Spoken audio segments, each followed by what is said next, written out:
Okay, good morning. I think today we're going to try to put a bed leveling sensor on our Ender 3. Now our Ender 3 has the 8-bit board, version 1.4 something. I don't know, it's an older board. Last time, we've already burned a bootloader to it in the previous class. What else do we did we did the manual mesh leveling routine. We enabled that, so we've already worked with the firmware on it. If you haven't done that already, then on these older 8-bit boards, at least, they don't have a bootloader already on them, and so you have to go through that process first before you can add firmware. So we've already done that. What we're going to do today is I bought this little kit off of Amazon. It's branded from Creality, so hopefully I have used this or one like this before, and it worked pretty well. There was a little bit of an issue where I had to rewire a bit of it, but we'll see if we have to do that on this one or not. I don't really know. But this comes with a little bit of instructions. We'll look at that, see if it's useful. Hardware.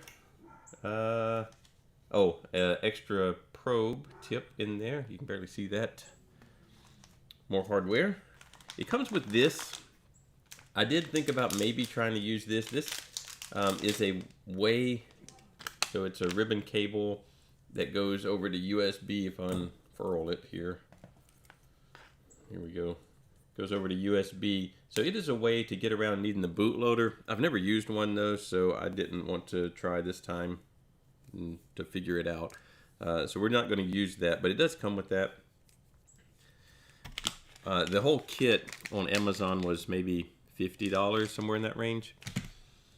It has wires for connecting the BL Touch,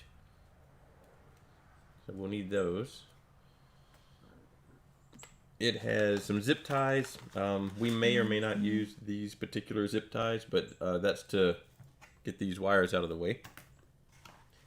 It has these little boards, which I haven't tried using these boards on the on this particular orientation for the motherboard. But what these do is this is one way where we don't have to go in and splice our BL Touch into the wiring of the Ender 3. It'll just plug in. Now, using this is called a pin 27 board. So your BL Touch, the way we're going to hook it up anyway, is going to use pin 27 of your printer. That's fine, except that pin 27 is the buzzer. So the sound, the little clicking sound, and all your LCD sounds, and anything that makes a sound on your Ender 3 is going to be lost, because we're going to override that with the BL Touch. So pin 27 will not work with this, which means that we won't have, or it won't work the way it did before. It'll still work. It's just now it's going to be a BL Touch.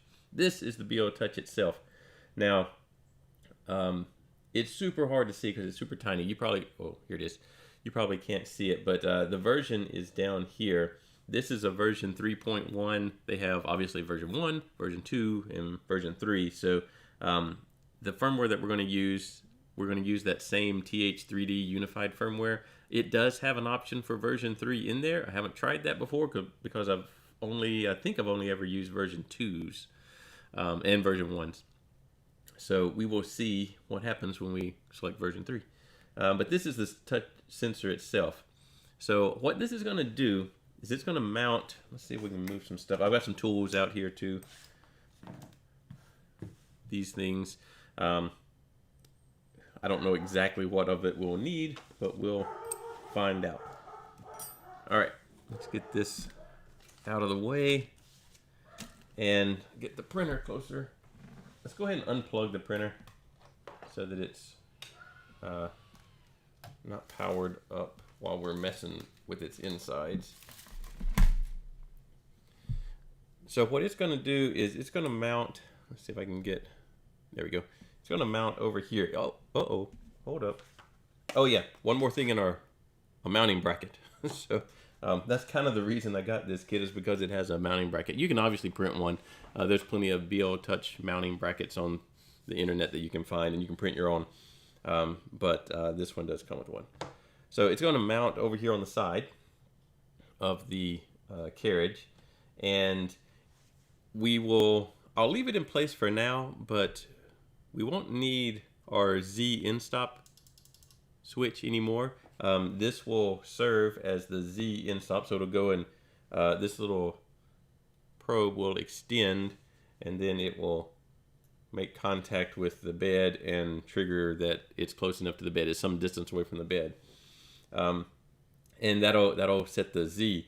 And then that same process, or a similar process that we used with the paper and the manual mesh leveling, this guy will do that, and it'll go and probe. Well, I probably have it set up to probe 4 points. I think for the manual mesh we did 5 points across and deep. I think this one will do 4 points. We can change that in the firmware if we really wanted to, but I think the default is that it'll do 4 by 4 grid, and it'll do that every time we run a print, so that if there's any changes in our bed between one print and another print, it will detect them, hopefully, and account for them in every single print. We can turn that off in the slicer, so it'll be in that startup G code that we used last time to enable the manual mesh data. We'll disable that, and we'll enable our sensor if we want to, which usually you do. It doesn't take terribly long for the sensor to go across there and probe the thing. All right, why don't we go ahead first and try to mount the sensor. It's going to mount right here, so I've got it's going to go around this screw, so I don't have to remove that one, which is nice. It's going to need to remove these two that hold, that's probably holding the entire little shield on here, and it will sit on top of those, and then it is going to mount right here. I think I will mount the probe to the bracket. I think I'll do that first. It's going to make this getting that screw in a little bit difficult, but I think that's easier in the long run. So let's do that. They gave us hardware for that. I don't know which it's which though. I think the shorter ones. Oh, I guess we could look at the instructions and see if they have any useful information here, so you can see. Well, let's see. Turn it where you can look at it. Looks like we have all of that. Here's the little process they're showing about updating the firmware. We've already done that. Here's the wiring.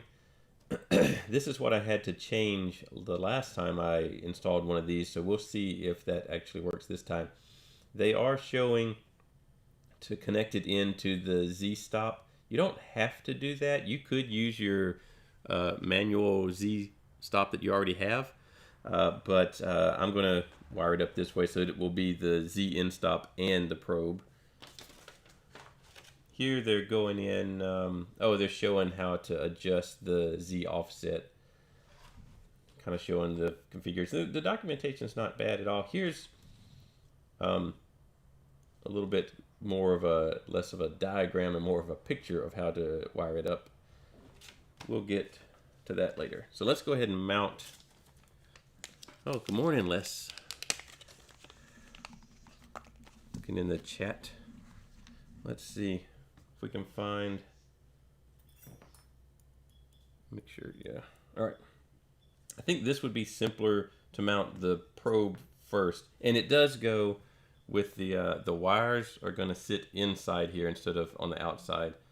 I don't know that it really matters, although that does expose the wires. So this captures them a little bit better, although it makes it harder to put that last screw in. Hopefully we'll be able to do it.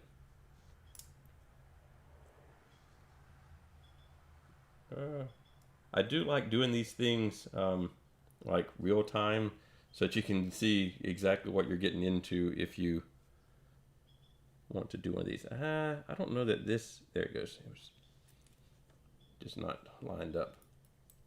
A little trick on, not a trick, but a way technique to get screws started when they don't want to line up is actually reverse them, like you're unscrewing them. And then you can feel the threads fall into place. Sometimes you can even hear it. And then can we go forwards. Right now we're not having trouble holding everything, lining up everything. Let's see. tighten. Come on.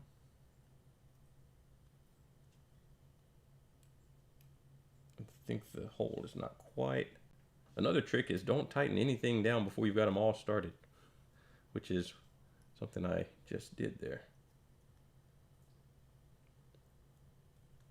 Because it's a little bit off.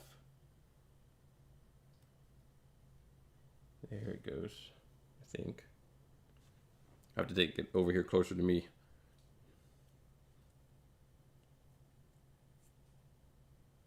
It's just far enough off that it's giving me. This is why I like to do this part first instead of having it already having the bracket already mounted on the carriage, because it's, to me, almost impossible to get this on there later.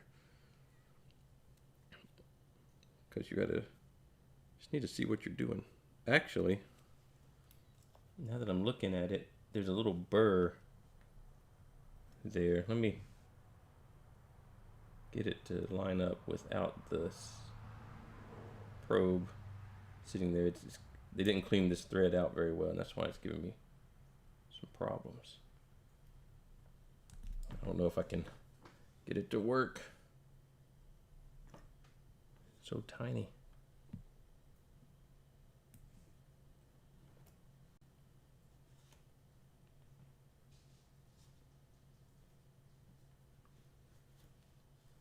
You know what? I may just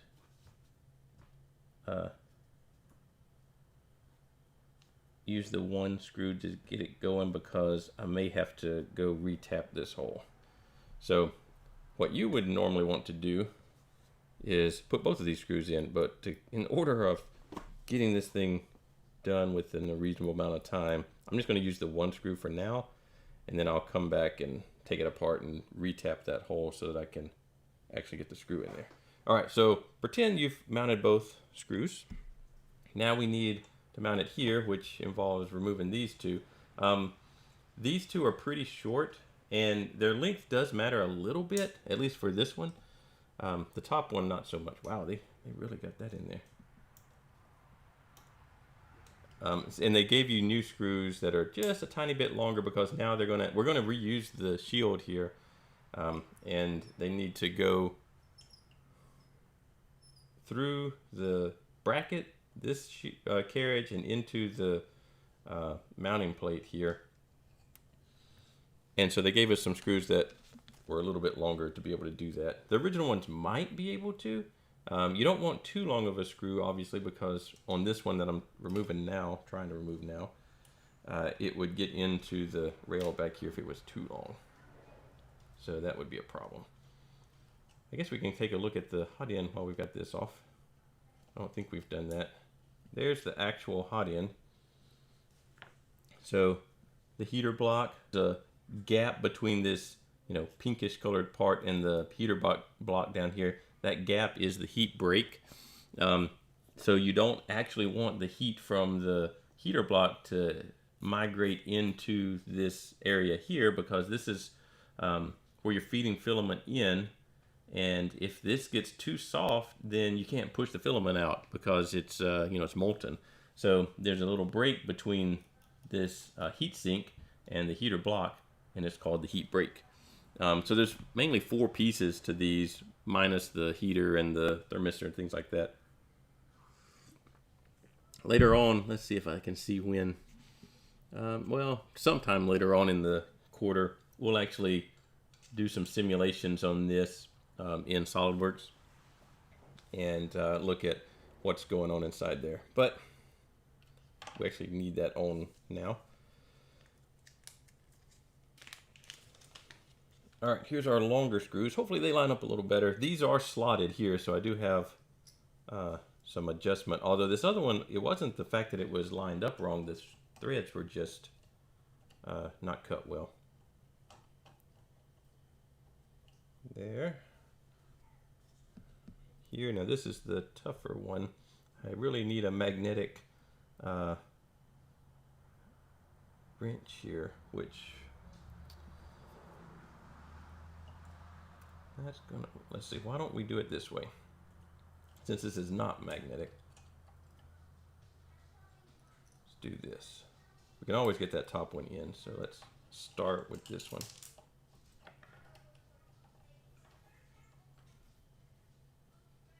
There we go. So it's not terribly difficult, although in our case, we would have that little issue if I didn't have a way to get some better threads cut in that other one. We'd only have one screw actually holding the sensor to the bracket here. I'll fix that off camera later on, or maybe it'll be fine just like that, and I'll force a screw through there somehow. I don't know. I'll probably just retap it. All right, so that's mounting. Now, we do have the issue that I do have to plug in this wire into that down there, which could be a little bit tricky. These do only go one direction, and it's relatively stiff, so I think we'll be able to get it in there. And I do have my tweezers right here that should snap it in there.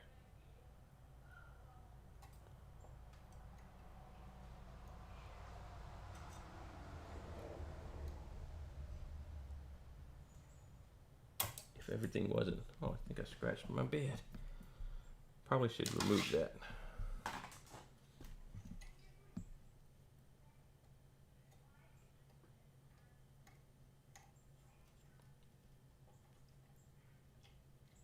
You can plug it in first. That just makes putting that screw in a little bit more difficult because now you got to navigate around the wire as well. It's usually not terribly hard to plug this thing in. You know what? It actually swings out now, doesn't it? Get it up. There we go. So I might take advantage of that. Well, I don't know if it's going to swing out far enough. All right, come on.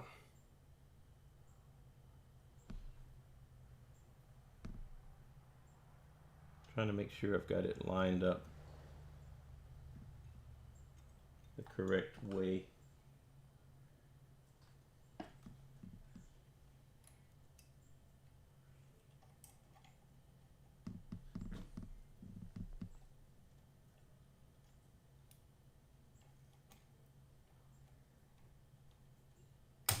Well, I just can't get it to plug in. We may have to do this the other way.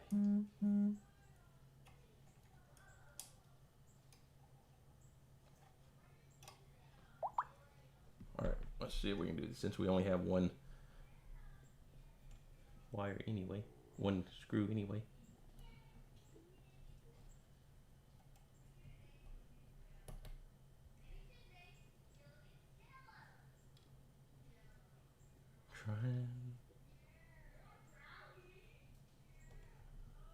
Wow, why is it?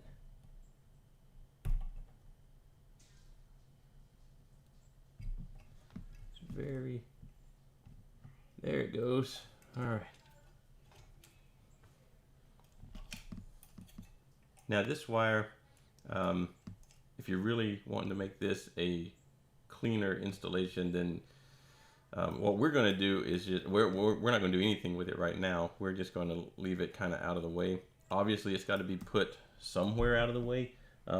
They give you a set of zip ties that you can zip tie it to this bundle with your Bowden tube and the heater wires and everything.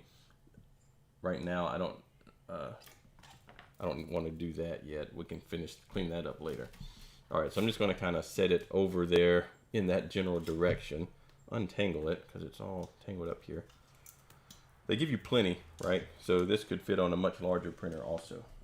All right, now we need to go into the bottom of the printer. So I've unplugged it. It's not plugged into power.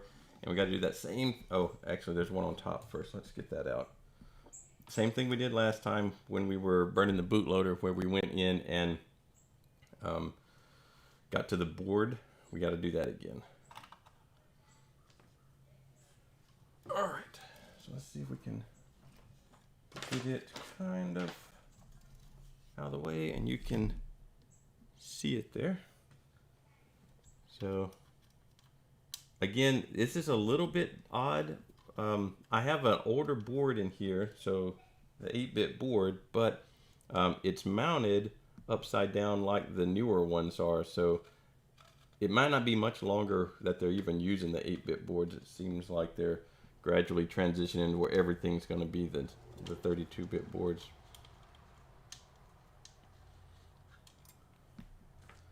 All right, so we're back in here.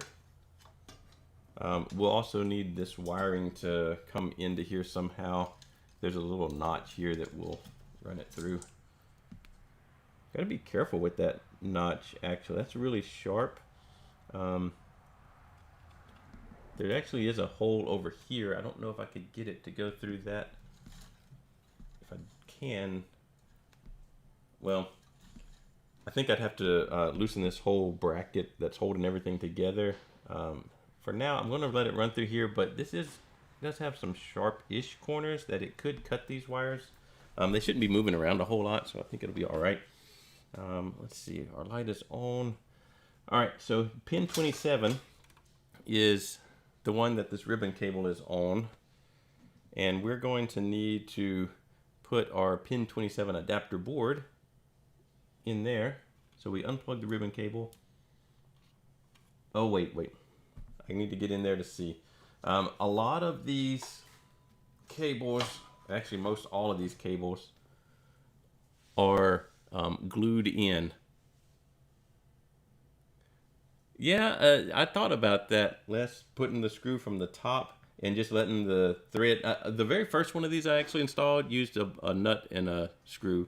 And I might could just do that, drill it out to where I could put a nut and screw on there and hold it together that way. Yeah, so all of these plug-ins everywhere, I don't know if you can tell or not, but they all have hot glue on them. See if I can, yeah, you can see some of it there. So like they all have a little drop of hot glue on them. So that's good in the sense that, you know, in shipping and everything, none of these accidentally come unplugged and you're trying to figure out why one of your axes doesn't work or whatever. But when you want to change things, it does create problems. So I've got X-Acto, and I will try to not cut anything important, but cut the hot glue free. We'll have to do this on. This doesn't look like it has a lot of hot glue. We might be able to just pull it loose. It does have some though, but it's coming loose. All right. There's the hot glue holding it. All right. So see, it had this little blob of hot glue. Try and get that out of there. So if you're ever having trouble removing one of these plugs, it's because they glued it in. All right, so this board, this is another reason I bought this kit, is it has one of these pin 27 boards. If you don't have a pin 27 board, you can still do it. I think I put a video maybe 2 years ago showing how to do this without the pin 27 board. You actually have to splice into the pin 27 wire and then wire the other things up. The other two are just ground and power, and so you can pull ground and power off of whatever and splice in. I think it's this brown one. In fact, I don't remember which one it is, but you could splice into there for pin 27. Not as fun of a solution as this, where we just plug it in and then plug this guy back in. Now we do need to plug our board in. So this is where it will probably be handy to look at our wiring diagram if it gives us any useful. All right, so here it's showing, and this is where it came out wrong last time, but we'll try it this way. It's showing yellow, blue, red in this order. So I'm going to try that, but last time that was not correct, but let's try it anyway. So that's going to plug in here. So it's saying that the yellow wire is the signal wire, and we'll just have to see if that's true or not. I also had a little bit of trouble. Actually, let's plug this in. I also had a little bit of trouble last time getting this to seat in here correctly, but we'll see how that goes also. All right, now we've got to gets a little crowded in here, there, and there, and see how it kind of wobbles around. So we'll try and get this wire to where it holds it in place. All right, then we have one more set of wires, black and white here, that are the Z end stop. They are going to go in the third one, the one that actually should have Z written on it. Maybe we'll move this out of the way temporarily while we work on that. So let's make sure this is Z. They label all these things. Pretty sure that says Z. Yes, it says Z. And it does have a line of hot glue on this back side over here. It's not very much. I'm going to try pulling it out, but I think we're going to have to cut. This is always a little difficult. It's got hot glue between it is our biggest problem.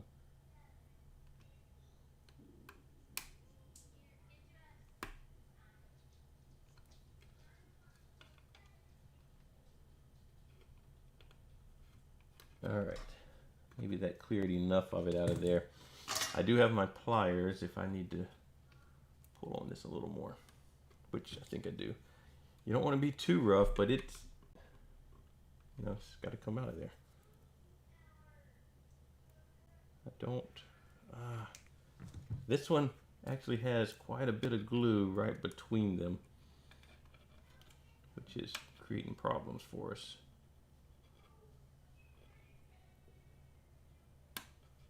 See if,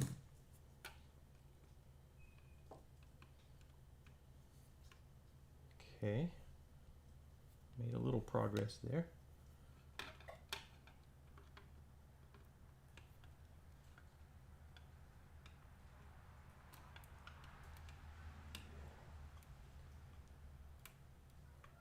All right, there we go.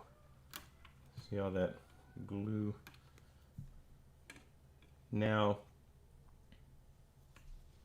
I think we can plug in without any more of that being a problem. It's also possible that sometimes these wires need to be reversed. They really shouldn't be, but I have had to reverse them in the past. All right. Now let's get this, let's see if it's going to fit. This pin 27 adapter does create a little more height there, and it can get in the way of stuff. But it looks like it fits now. On the other ones where this is the top panel, you had to print a little spacer for it to fit in there well. All right, let's just put a screw or two to hold this together so that we can turn things on. Now, it's not going to know what to do with the BO Touch yet because we haven't done anything to the firmware. In fact, it's going to think that the BO Touch is basically just the speaker, right? So it might, if you turn to one of these on without a BO Touch firmware, or if you had firmware that had BO Touch enabled without a BO Touch, both of those would give you problems. If you put a BO Touch on and didn't add the firmware, it wouldn't really be that big of a problem. The other way though, if you changed firmware and enabled BO Touch without actually having a BO Touch, then your LCD is just going to sit there making clicking sounds because it's trying to activate the BO Touch. The very first thing it does is run through a self-test, and if it can't actually perform that self-test, it just tries doing it over and over again, and that will make your LCD sit there and click, and you won't be able to do anything. So don't add firmware that includes BO Touch or enables BO Touch unless you actually have a BO Touch on there. Did scratch my bed a little bit. We're about to change out the bed for a glass bed anyway, so that'll be all right. And I think I have another one of these, and it's off to the side. It'll be fine. All right, again, we'll fix. I think I will just drill this out and put a nut and bolt, well, a screw and a nut on there. That'll be the simplest thing to do. But And you'll want to, you know, secure this extra wire somewhere so it doesn't get tangled up. Just zip tie it to, you know, here a couple of places and then out of the way. But for now, we just want to get this thing working. All right, let's go to our unified firmware. So same one we used last time. You can download it here. I've already done that again. It's a pretty big download, 530 something megabytes. And it took a while the last time I downloaded it. So I already did that. So let's go over to, well, here. So they have a batch file. Once you extract it and everything, there's a batch file, open firmware Windows. Now, if you're not on Windows, then obviously this batch file is not going to do what you want it to do. But if most people doing this are usually on Windows, so you can run this. They do have a Mac set up if you're running a Mac. All right, so I think I've already opened this. Yeah, here we are. All right, so this is the firmware. You know what? I don't know if this is the firmware setup for our Ender 3. So let's go to configuration.h. And the first thing we need to do is look for Ender 3. Let's see. Oh, all right, so it is. So here's defined Ender 3, and it's uncommented. That means it's active. So we're already on that. We still need to be here, though. Here are all these different probe mounts. The TH3D company has their own version of a BO Touch sensor. It's called the Easy Out Enable. I've never used it. It does look like it's pretty good, and it would obviously work with their firmware. I just never have used one, but they do have one you can purchase. Let's see if we can look at it real quick. Where's their store? There are a lot, and they've got solid mounts that we looked at yesterday. I don't see their actual sensor though. There's some Lovejoy type couplers for the lead screw. Here's their auto bed leveling kit. No, so now this one is not, it doesn't look like a BO Touch. See how it's just a, see if they have a larger picture. There we go.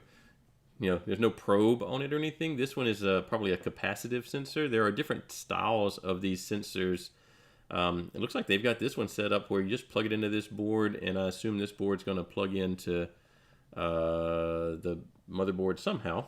I've never used one of these, but so these capacitive sensors, assuming they have temperature and humidity compensation, they're actually really good. The Prusa that I have back here, it has a similar one. And these sensors, let's see if it's it. Yes. Oh, it's not affected by, so that's actually not true. It is affected by temperature and humidity somehow. They are just accounting for it. Because these sensors, they detect a capacitance between the bed and the end of this sensor. And they're just meaning that they've taken that into account somehow. I'm sure it's affected by it. They just have adjusted for it. Looks like they have a similar little board in here that you're going to plug in to probably, well, I don't know. I don't want to speculate. Oh, it is powered too, off separately, not from the motherboard. Anyway, it looks like there's this type of sensor, right? And there are the BO Touch sensors. This one's in the same range, you know, $63. So it's the same range of price as the Creality. That's the kit for the BO Touch. You can get an individual BO Touch maybe in the $25 range, and there's some knockoffs too. I've never used one of the knockoff ones. Someday I need to try one of these and see how well they work. I think they actually work pretty well. But anyway, there are lots of different styles of these sensors. The capacitive ones, the actual mechanical ones that go and physically touch the bed. There's a couple of others that I haven't used recently at all. I have at least used this style before. All right, anyway, we're using their firmware. That's what all that to say. We're using their firmware, and that they have the Easy Out Enable. I want to sign into Zoom. So we need to define a custom probe here because none of these are actually what we have. These are all different mounting positions, so it matters where where you put the probe at, because the probe is not directly on the nozzle. There are some printers where that uses the nozzle as the probe. I think the Lawsbot may do that.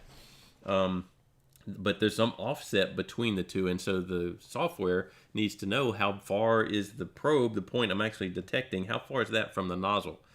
And so this over here is part of defining this custom probe. So we're going to define or uncomment the define custom probe. Now let's search for BL Touch. There we go. Now I'm pretty sure in here they had a version 3 BL Touch, but I don't see it now. We're just going to go, maybe they've included everything. Now let's read. Let's see. If you want to use...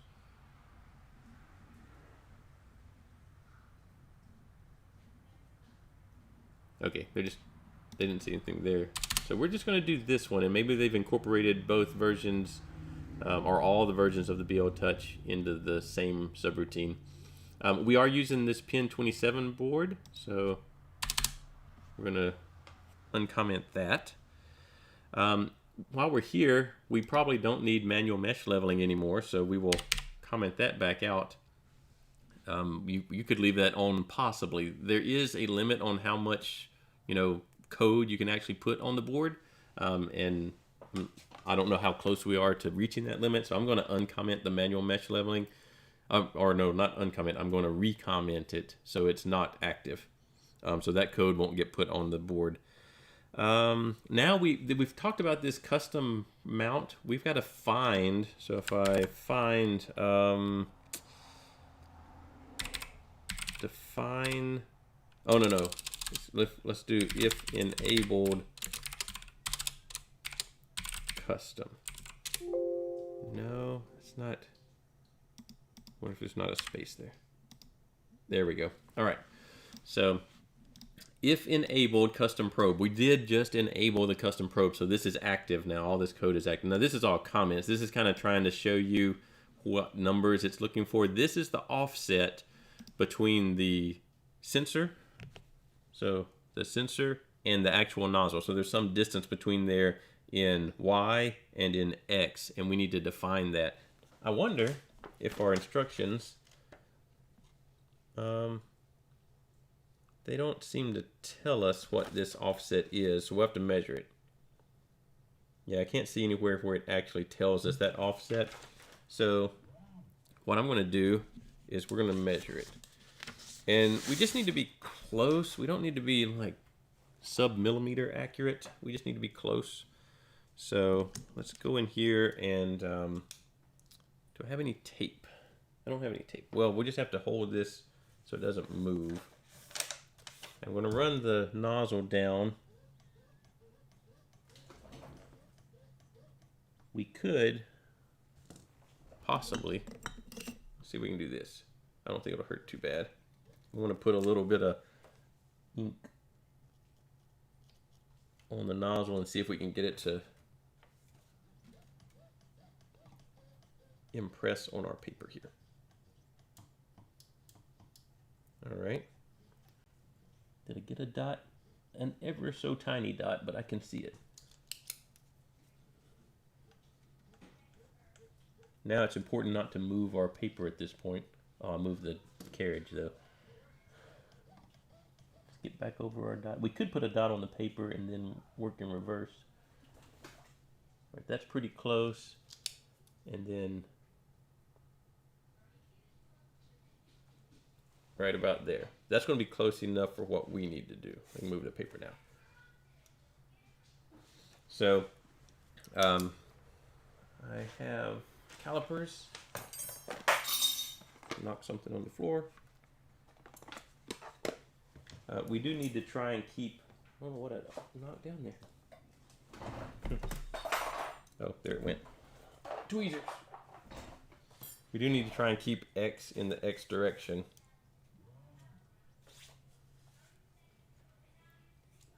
So it looks like we are somewhere. Let's try to keep everything more or less parallel. 4012.6. I think I only have a decimal of resolution here. Let's see. Well, it doesn't have. It just has it as integers right now. We'll try decimal. I think decimal resolution is okay. So in the X, there's a distance of 4012.6 millimeters. It's actually negative. We'll have to look at that. And in the Y, it's going to be harder to see. But I guess I could draw some lines here to kind of help. If I had some way to draw parallel lines for sure, that would be good. But we'll just do this. Again, it doesn't have to be super accurate. We just want to be roughly in the right spot. So that's 6.5. And now going back to our thing, it shows us where the nozzle and the probe tip. So our probe tip is over in this direction where both of those numbers are in the negative quadrant. So negative X and negative Y, it's in front of the nozzle. So our X offset, instead of being 10, is going to be negative 42.6. And our Y is going to be negative 6.5. And we can come back and, kind of hone those things closer if we find that we weren't really accurate on some of our measurement. But that's the general process of how you go about finding that. That's it. There are some other optional things which may not be in here. They might be in the advanced tab where we can define, is it using a 5x5 grid or a 4x4 grid? I'm pretty sure it's going to be a 4x4 grid by default. Let's save our code here. Well, I'll save. I guess it'll save it when I go to compile it anyway. We are. All right. So here's our first problem. And this is one that's, it's probably okay, but I plugged in USB. I'm going to unplug the power again. We don't actually need power on to put firmware on there, but the LCD is not on. So remember, we just unplugged the LCD screen to use that pin 27 board. This is an issue I kept having before, where that pin 27 adapter just wouldn't stay. But you can see in here, I've actually got power to the board. Well, you can't see. You can kind of see there's a blue glow. The blue LED is on, but there's something that I'm going to have to work on in here.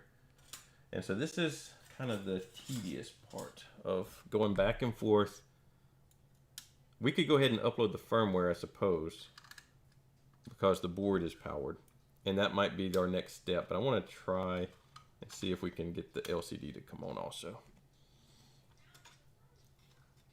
And see how it's kind of loose there? All right, so this is also what I was having last time. Let's unplug the board. So this little plug-in is the from the BL Touch. So let's plug our adapter board in without that plugged in. Let's see if we can get it to go under there. And see if we get our...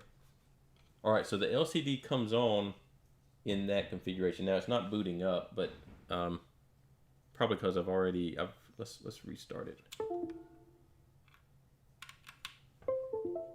Yeah, all right, so it booted up fine that way. I just had plugged it in after it had already booted and it didn't know that there was an LCD. So this is the same problem I had last time, where the wiring configuration on this didn't match what it actually needed to match to plug in here. So let's look again, see if I can detect anything. So it shows on the pin 27, let's turn power off of it for now. It's labeled on here what it wants is the signal wire I don't know if you can read in there or not. Signal, ground in the middle, VCC. VCC is your 5 volts in or 3.3 volts. It's your voltage supply on the end. What we've got here is kind of hard, you don't know. But looking at them when they make it into the probe, they are blue, red in the middle, and yellow on the end. I don't really want to take the probe apart to confirm what the wiring on the probe is, though. We may just look on the internet to see if we can find it. But let's see. So normally red is going to be power, but I don't have a real ground. A lot of times yellow or green or something like that might be ground, or black, but I don't have that. Let's look on the internet for BO touch pinout.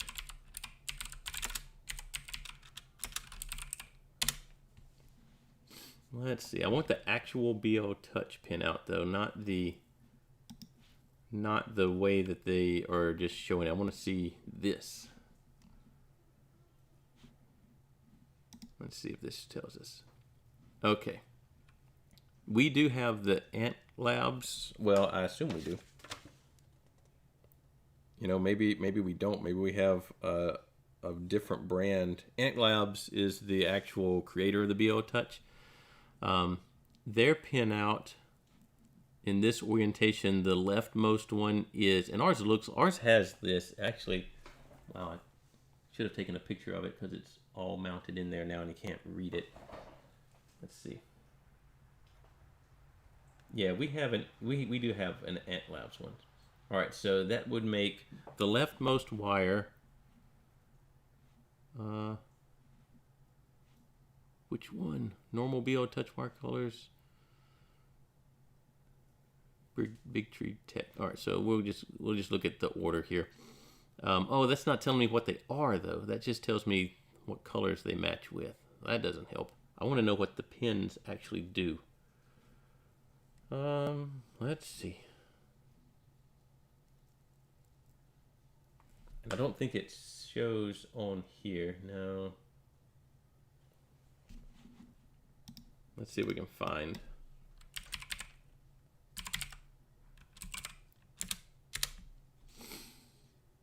Oh, here we go. All right. So the brown one is ground. So the leftmost wire for us is blue. Blue is ground, which is in the middle, which is correct. So that's good. The red, the middle, or the second wire in this, this one's actually labeled on here. I hope ours is wired the same way. The second one is power. So for us, that is red. Okay, so look. It wants power. Well, that should work then. Power, ground, and signal. I assume the signal, well, D11 is the signal wire for it. So that should work if we go this route. But it didn't, did it? I wonder if we need to, you know what, it might be because we haven't put firmware on there yet. Let's try, go ahead and upload our firmware. Actually, now it's working. And you might have heard the BO Touch triggering. It might have just needed to reboot. But let's go ahead and add our firmware. Let's see, so we're on Sanguino, COM8, that looks good. Upload.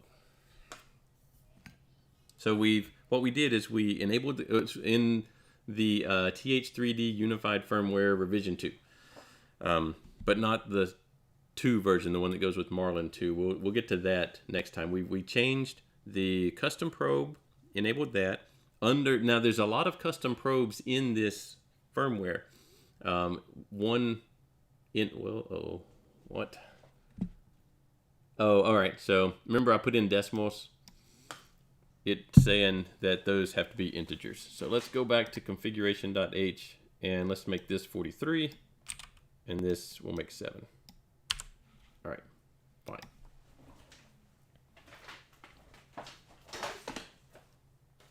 try again. What I was saying is there are lots of these. So Ender 3, so here's another define custom probe. You have to define the one that's in your printer's section of the unified firmware, if that's what you're using. Because this one is for if I'm using ADM Gantry i3 Plus. I don't even know what that is. Never heard of that printer. So there are a lot of printers listed in this code, and you have to find the one. That's why I searched for Ender 3 first, so that the one in the Ender 3 block is the one that we actually uncomment. I didn't make that point before, but you do have to only uncomment the custom probe in your printer's section. All the other printers are obviously not going to work with yours. Is it done? No, it's still compiling. What else did we do? We defined the custom probe. Then we went to, there is a single BL touch section. So we defined the BL touch. We defined pin 27 as the way we're communicating with the BL touch. And then we set our custom probe offsets. The custom probe offsets is kind of hard to find. All right, so it's uploading. I don't want to mess with it while it's uploading.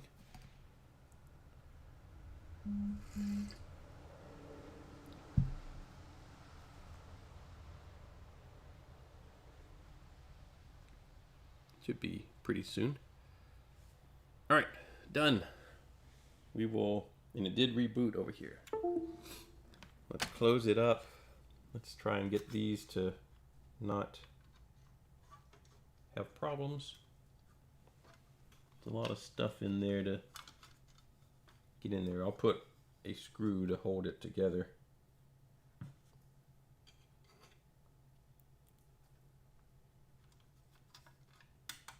So obviously you would need to come back and put all the screws in and tidy up everything, but we're trying to make it not terribly long to get this going. All right, power on. And let's get this out of the way and look at it. All right. So what we want to happen, oh, you know what? I'm going to go ahead and lower this, the Z in stop, because I don't want it to get in the way. So it's not even plugged into anything, and I probably should go ahead and just take it out entirely. So that we'll remove it later on. I'm not sure if I want to keep the BL touch on here or what we'll do, but I'll probably come back. I'll have this completely gone, wire this in much better. Looks like we should actually mount this so that it's not flopping around. I loosened it up to look at those wires. And then we'll fix up a bunch of things on the hardware side. All right, now what we want to happen is I turn this on. This should glow red and probe a couple of times. That's the self-test. So let's see if that happens. I'm back plugged into power now. Okay, so that was the self-test and it passed. There's probably a routine in here now in the menu.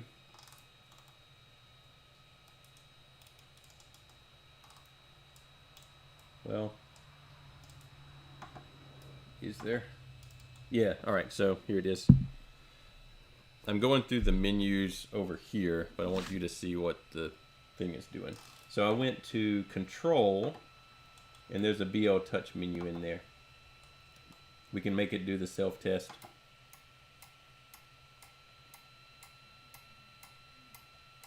Okay. We can make it stow out of the way.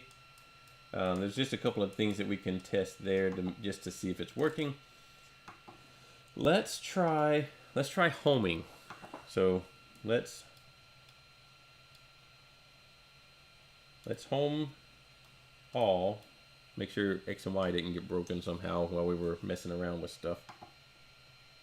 All right. So X and Y are fine. Now it should deploy, and now it's lowering down, and I'm going to be ready with the power off in case it doesn't actually stop when it triggers. And it is pretty much in the center of the bed, which is a good sign on our offsets. All right, so that worked. It's going to go do a slower probe.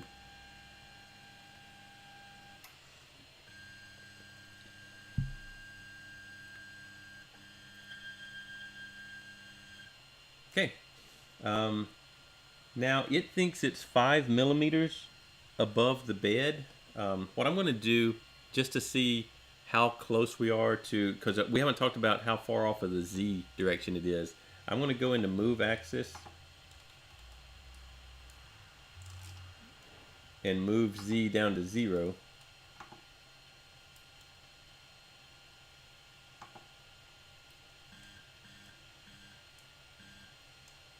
And then see how far off it is. So there's 2.5, 3 millimeters of gap between the nozzle and the bed. So I will have to adjust for that. There should be an adjustment in the BO Touch menu, actually, in the Z offset. So let's see if I can go to Control.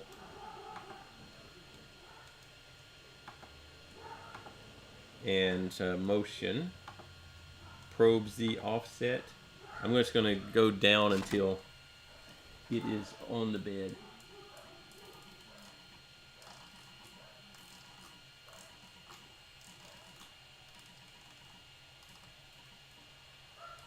Okay, 2.625, so I was not far off. All right, we need to save that, so store settings. Oh yeah, I was waiting for the beep sound. You won't get the beep sounds anymore, so I'm going to click store settings twice just to be sure. But you won't get any confirmation sounds anymore because the BO Touch is using the speaker. All right, one more thing we need to do to make it actually do something, and we need to go into Cura, which I always forget to open Cura early. All right, let's go open Cura.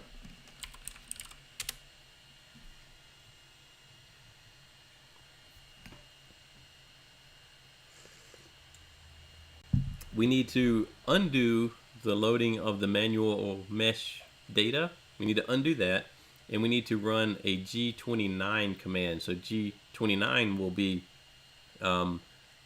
performing a mesh with the BO Touch, an auto bed leveling, ABL. So sorry I didn't have Cura running already, so we have to wait for it to load up.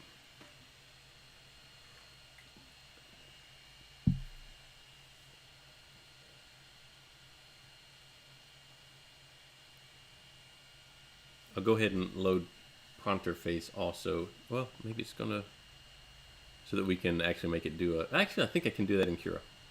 All right, if I have it plugged into Cura. Let's plug her in. All right, Creality Ender 3, manage printers, machine settings. So here where we have the M420S1, that was loading up the data from our manual mesh. We need to comment that out and uncomment G29. So I'm basically in the startup code here, the semicolons are comments, so I'm just moving where I had the comments. I already had a G29 in my startup code that I had disabled by putting the semicolon in front of it. Now I just moved the semicolon after it. And I did the opposite with the 420. I moved the semicolon from behind it to in front of it. So this line is commented out, it's disabled, and this line is enabled. You want to home axis first, so you want to do your X, Y, and Z homing first, and then do the G29 command. And that's that. There is, let's see if I can send a G29 command here. I thought I could, but I don't remember. There's send G code. So G29, actually G28.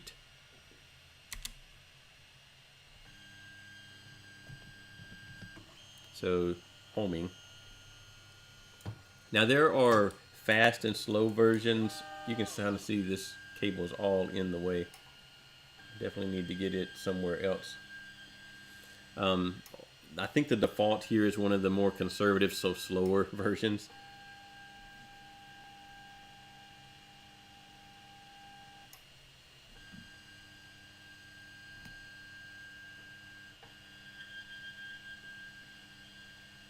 All right, now let's send it a G29 so you can see what it looks like. It's going to do this routine before every print, at least every print that we do in Cura where we've got the G29 enabled.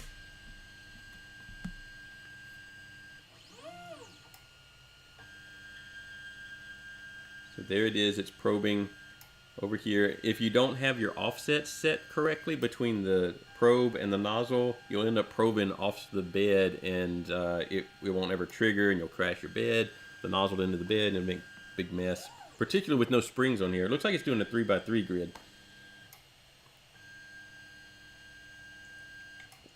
So if we wanted more, accurate map of the bed, then we'd have to increase the number of probing points in the firmware. These look to be relatively nicely spaced, so our offsets are close enough. And we're doing the double probe where it does one quicker one and then one more slowly to get a more accurate reading.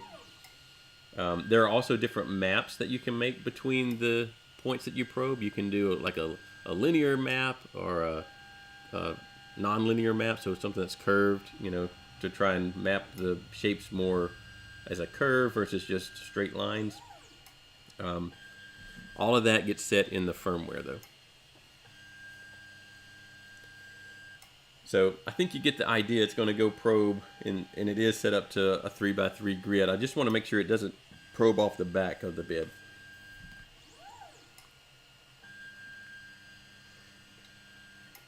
If you have your bed size or your offsets incorrect, then it's possible that it's going to probe somewhere that there's no surface for it to hit, and then it's going to crash. So I want to make sure they're all going to hit. Yep, easily in the margin.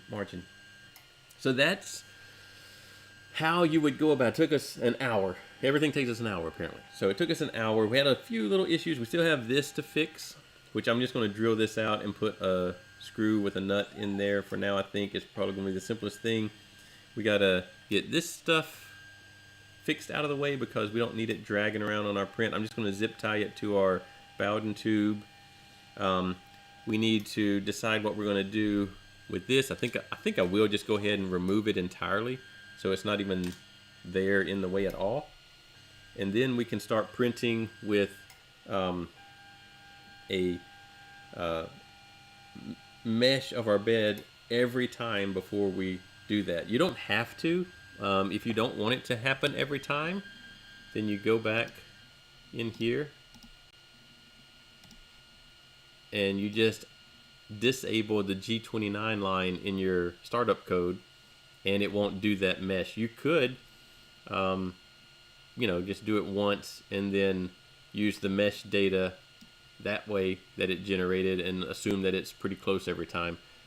It doesn't take terribly long. Now if you start doing more and more points across the thing, then it does start to add up on how long it's going to take pre-bed. I'm also noticing something here, that I don't have it up to temperature in my startup code before it does the bed leveling. In fact, I'm not even seeing. Oh, all right. So maybe that's in. Let's see, G92, 28, 420. All right, so it must have already heated. This must happen after any heating because there's no heating at all in here. So it is already up to temperature. I need to make sure that when it does this routine, that the bed and nozzle are up to temperature before it does that, because if you probe a cold bed and then you heat it up, it's gonna be useless data. It might be actually even worse than what you had before. So I do need to make sure that when I actually run the code of a sliced thing I'm going to print, that it waits until both the bed and nozzle are heated before doing the probing. Otherwise, that's going to be useless. All right. next week, what do we have for next week? I'm pretty sure what I've got is, yeah, we're going to put a 32-bit board in here. So we're going to do the SKR Mini that will fit. It's basically a drop-in replacement for the one that we have in there now, but it's 32-bit. I'm going to do some testing. I have a noise level sensor somewhere around here. I'll have to dig it out, and I'll run some prints on this printer as is with the 8-bit board, and maybe some speed, although we're not going to try and print any faster necessarily. I'll try to slice exactly the same, and then we'll see if any changes there are when we put the 32-bit board. It should be a lot quieter, although a lot of the noise is coming from this fan right here, which we can actually change that fan out someday, because if you were near a bunch of these printers printing continuously, they do start to get kind of loud. And we can at least make them a little quieter with the 32-bit board and some fan work here. Maybe I'll go ahead and get us a quieter fan for that too, just to see where we can get as far as noise reduction. The 32-bit board does some other things too. We'll talk about those next week. So we've got 32-bit board, and looks like we'll try printing some flexible, so some TPU material. You can do that on the Ender 3. It does have a little bit, it has this tube that you have to deal with, which is a little bit cumbersome when you're trying to print a flexible material by shoving it through this tube. But we're gonna change that out with some other tubing, which is around here somewhere. We'll find it. I don't see it right now, but we'll change this out to have a little bit tighter control over the inner diameter of this, so that maybe we can print some flexible material pretty nicely. You don't have to change the tube to print. We'll do one before and after. It probably won't be much difference, but we're going to change the tubing anyway. All right, so that's next week. I will see you guys Tuesday. I'll go over to Zoom if you have any questions that we need to look at over there. And have a good weekend.